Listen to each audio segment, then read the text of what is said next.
তেহরানের আকাশে এমন কিছু ঘটেছিল যা আধুনিক এয়ার ওয়ারফেয়ারের নিয়মই বদলে দিতে পারে।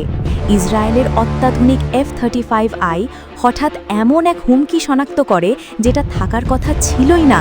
প্রশ্ন হচ্ছে, ইরান কি সত্যিই গোপনে নতুন ক্ষমতা তৈরি করেছে, নাকি এটা ছিল এক ভয়ঙ্কর ভুল হিসাব? মধ্যপ্রাচ্যের আকাশে উত্তেজনা নতুন কিছু নয়, কিন্তু সাম্প্রতিক সময়ের এক ঘটনাকে ঘিরে যে আলোচনা শুরু হয়েছে তা অনেকটাই আলাদা। কারণ এখানে মুখোমুখি হয়েছে দুই শক্তিশালী প্রতিপক্ষ, ইসরায়েল এবং ইরান, এবং যুদ্ধের কেন্দ্রবিন্দুতে ছিল আকাশ। ঘটনার সূত্রপাত একটি কথিত সামরিক অপারেশন থেকে, যেটিকে অনেকে অপারেশন এপিক ফিউরি নামে উল্লেখ করছে। এই অপারেশনের পঞ্চম দিনে একটি ইসরায়েলি F-35I আদি ফাইটার জেট তেহরানের আকাশে একটি স্ট্রাইক মিশনে নিয়োজিত ছিল।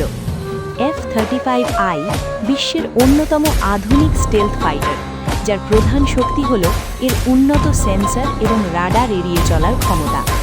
সবকিছু পরিকল্পনা অনুযায়ী চলছিল, কিন্তু হঠাৎ করে সেই বিমানের সেন্সর এমন কিছু শনাক্ত করে যা সেখানে থাকার কথা ছিল না। একটি ইরানি Yak-130 যুদ্ধবিমান, যা সাধারণত একটি ট্রেনার এয়ারক্রাফট হিসেবে পরিচিত, অস্বাভাবিক গতিতে এগিয়ে আসছিল একটি ইসরায়েলি রিকগনাইসেন্স ড্রোনের দিকে। এই ড্রোনটি ছিল পুরো স্ট্রাইক প্যাকেজের চোখ, যা লক্ষ্যবস্তু নির্ধারণ এবং তথ্য সরবরাহ করছিল। এখানেই শুরু হয় উত্তেজনার আসল অংশ।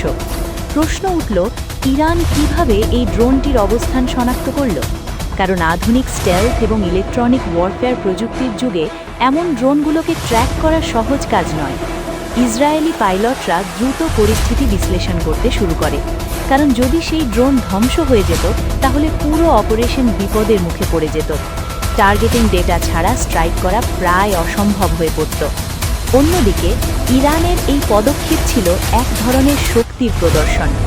Yak-130 যদিও একটি ফ্রন্টলাইন ফাইটার নয়, তবুও এটিকে ব্যবহার করে তারা বোঝাতে চেয়েছে যে তারা আকাশে উপস্থিত এবং প্রতিক্রিয়া জানাতে সক্ষম। এখানে আরও একটি গুরুত্বপূর্ণ বিষয় উঠে আসে, ইলেকট্রনিক ওয়ারফেয়ার। বিশেষজ্ঞদের মতে সম্ভবত ইরান উন্নত রাডার বা সিগন্যাল ইন্টেলিজেন্স ব্যবহার করে ড্রোনটির অবস্থান শনাক্ত করেছিল।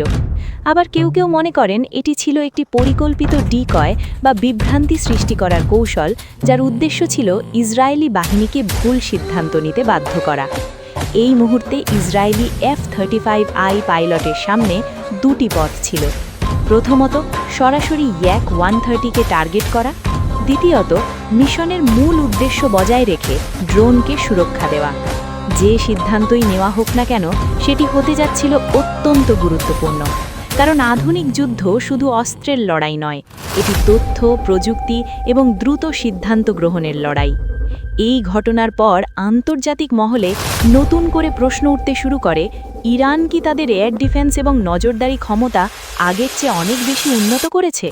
আর যদি করে থাকে, তাহলে ভবিষ্যতে এই অঞ্চলের শক্তির ভারসাম্য কিভাবে পরিবর্তিত হবে?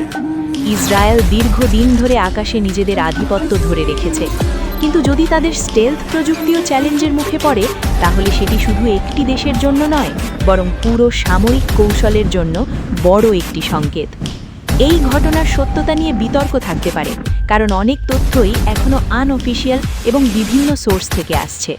তবে একটি বিষয় নিশ্চিত, মধ্যপ্রাচ্যের আকাশে খেলা এখন আগের চেয়ে অনেক বেশি জটিল, এবং এই জটিলতার মাঝে প্রতিটি মুহূর্তে নেওয়া সিদ্ধান্ত নির্ধারণ করতে পারে একটি বড় সংঘর্ষের ভবিষ্যৎ।